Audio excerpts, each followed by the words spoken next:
Oxford and Cambridge universities, two of the most prestigious in the world, known together as Oxbridge.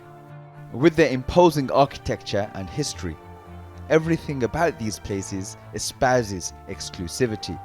But there's also a problem. A lot of it is implicit bias and racism in the admissions procedure. People are not really willing to admit that it's to do with race ever, and it's like if you talk about it, then you're playing the race card. You walk around Cambridge and you don't see many non-white faces.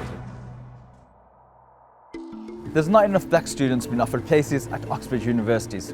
Latest figures show that between 2010 and 2015, 1 in 3 Oxford colleges failed to offer any black student a place. But that's not the only issue here.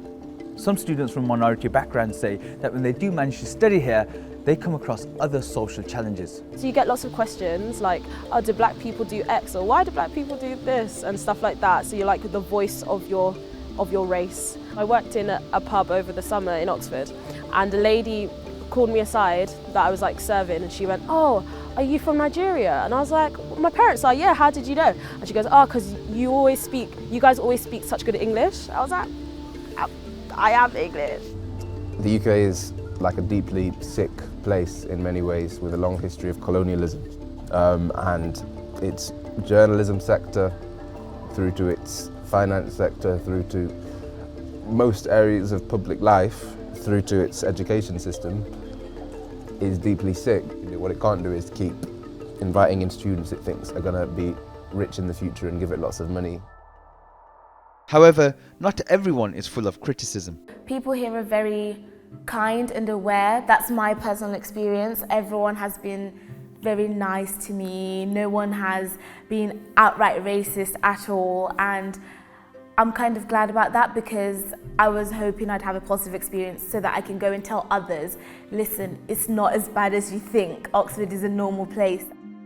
Cambridge isn't much better than Oxford when offering black students places. In 2016, 50 black students were offered a place at Cambridge.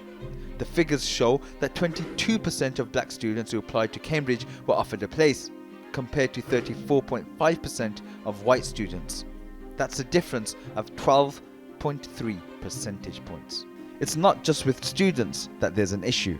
From 2015 to 2016, there were no black academics in the elite staff category of managers, directors and senior officials. This is across universities in the UK, not just Oxbridge. I think being a student at Cambridge has led me to look at myself differently as a black man. I think growing up in a very diverse community in North London, I wasn't really aware of it. I had black friends, I had Asian friends, I had white friends. But coming here, you are immediately aware of the fact that you are different, that you are a black man in a white man's world. Cambridge University said that they admitted 39 black UK students in 2016 and spent $5 million a year on access work focused on BME students. But there are arguments that not enough black students are applying in the first place. Despite both universities trying to cast a net wide and attract a more diverse set of students, the fact still remains that you're more likely to be offered a place at Oxford or Cambridge if you went to a private school like Eton than if you receive free school meals. And that inequality is what's at the heart of the problem. There is fantastic talent being wasted because of someone's ethnic background or their social background or their family background. And what this means is that there are hundreds and thousands of young people not being given the opportunities they need to contribute positively to society.